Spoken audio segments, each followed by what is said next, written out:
Hey guys, what's shaking? So,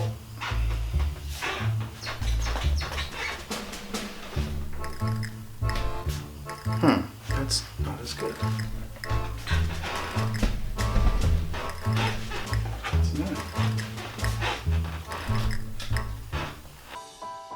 So today I want to talk to you guys about spotting sessions. The spotting session is one of the most critical key parts of your score in terms of getting it right, in terms of being able to go into the process of actually writing the score and allowing those creative ideas to flow and really having a great time with it, and not getting rewrites and getting a minimum of revisions because you've already done the work to really understand what the film is about, to really understand the filmmaker, and to gain that filmmaker's trust. Basically, a spotting session is a pretty simple thing, right? You're getting together with a filmmaker, you're getting together with the lead decision maker in terms of your music and the project, and you're deciding where music will go, where is the in point and the out point of every cue, how much music is there going to be overall, what kind of music is it going to be? Is it going to be ambient? Is it going to be electronic, hybrid orchestral? What's the overall tone going to be? And then really importantly, you're going to determine what the function of the music is. So not only the function of the music in terms of a scene, like how is this supposed to make the audience feel, but also the overall effect of the music. Like, what is the music saying that no other element in that project is saying? The most important part about the whole process of spotting is to build trust and rapport with your filmmaker. How do you do that? Well, you do it by actively listening. So active listening is where you really focus on what the person's saying, you nod, you say you give direct cues that you're actually listening to the person. Repeat back to them in different words or with your own kind of statement about what they've just said, their own ideas and concepts about how the music might work and their own ideas and concepts about how their film's working. So you really want to come prepared, really understanding the story, having watched the film or read the script, and really having gotten deep into the story and deep into the characters so that you can ask good questions. They can be questions where you're looking for clarity on certain things. That said, it's also your opportunity to show your own expertise as a storyteller and as a musician. I remember early on in my career, I worked with a filmmaker and they really liked the temp music that was used in their film, and I just assumed that my job was to go in there and make something that sounded like the temp music. So that's kind of what I did. I kind of recreated the temp score but tried to get it out of it sounding like a ripoff and just an homage. But in the end I realized that that was not ever something that we established as this must be done this way. It was something I took on because of an assumption that I'd made that this filmmaker could only have music that sounded like their temp score. And that was a big mistake and probably a missed opportunity. While you are being a good collaborator and you are trying to help them tell their story and fit your work into their vision, that you don't just, as a matter of course, roll over on every subject or accept every ask and wish as, well, this has to be this way. Filmmakers say, well, I think I want Bach in here. I really like Bach. But that might just be the wrong thing for that film.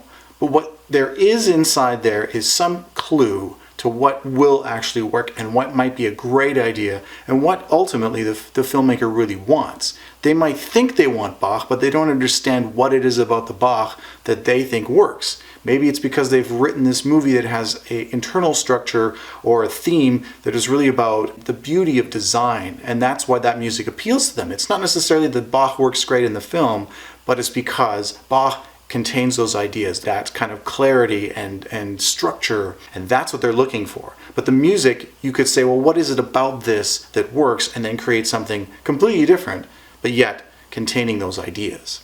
If you feel there's some way that you can help tell the story better, then I think you owe it to yourself and your filmmaker to make those opinions heard in a way that is, again, very collaborative, right? You could say something like, you know what, I wonder what you would feel about this idea. Consider this for a moment. That's a real nice collaborative way of introducing something. It's non-combative, it's not aggressive, it doesn't shoot down their ideas, it just opens up the conversation to something different and a suggestion that there's an opportunity somewhere.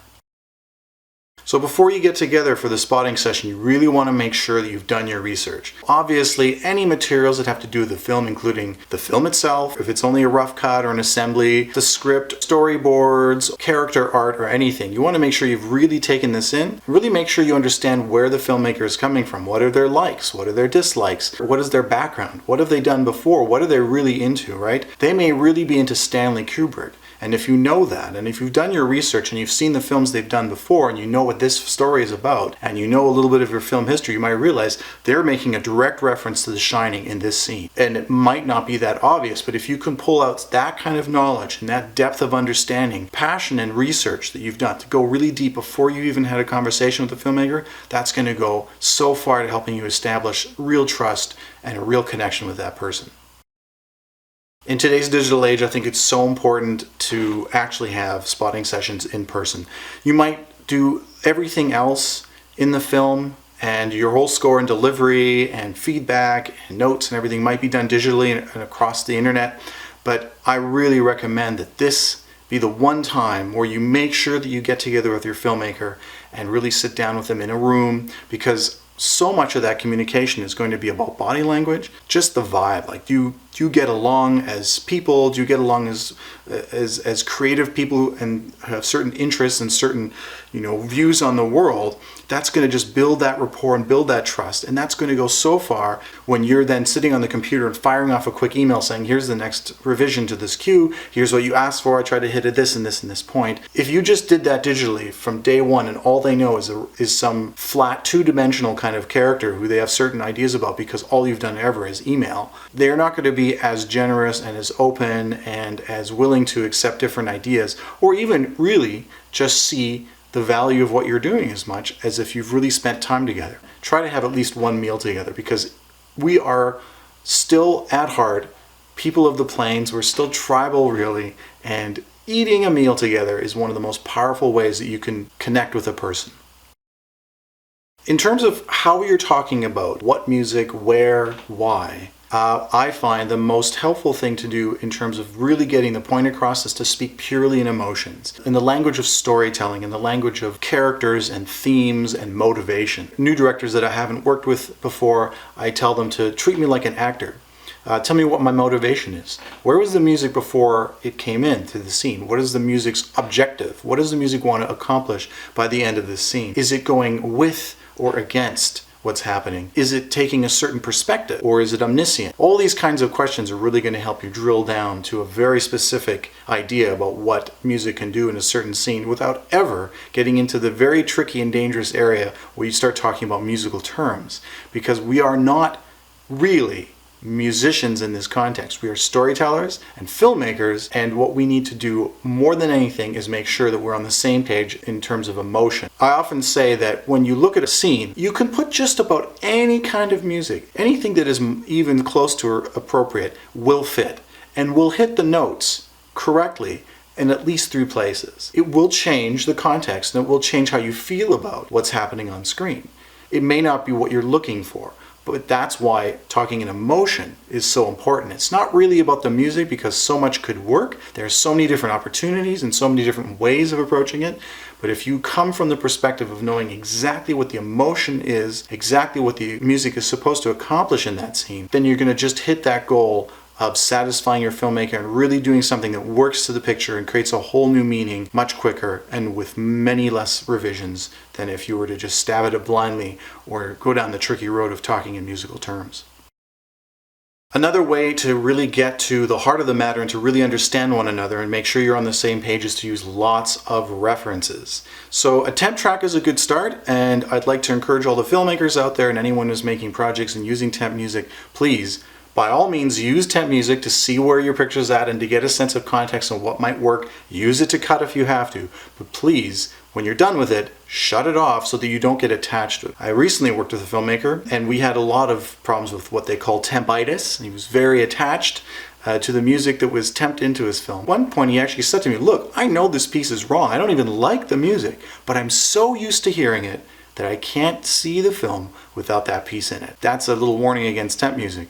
But references are very helpful. So what you want to do is create what they would call a mood board in the visual terms, where you're just pulling a bunch of different influences and things that might work and even things that don't work. Like, definitely not this. Like, I don't want this kind of thing. And then you'll have a collection of music. So instead of you going out and writing and trying to come up with random ideas, you at least have a springboard to go from. And you'll be able to say, okay, this piece, what is it about this piece you think works? What is the emotion it's giving? What are the qualities of this music? And what do you think it says about your themes? What do you think it says about your character? That's going to get you to a really good place very quickly as well.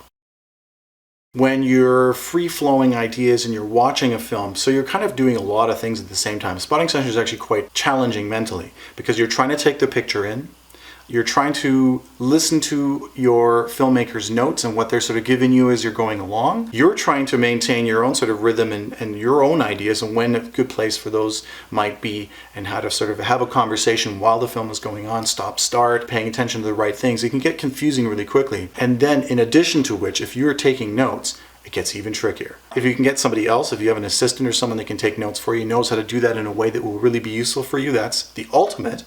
Otherwise, you might want to keep an actual audio recording going as well, so that if you do get lost in your notes, which happens all the time, you can refer back and you can get the actual thing that was said and get back on the right page as quickly as possible. But then you also want to have a great way of doing shorthand notes. So shorthand notes, you're just using a couple of letters in tandem or something, bullet pointing what the main thing is that you want to say about this particular note.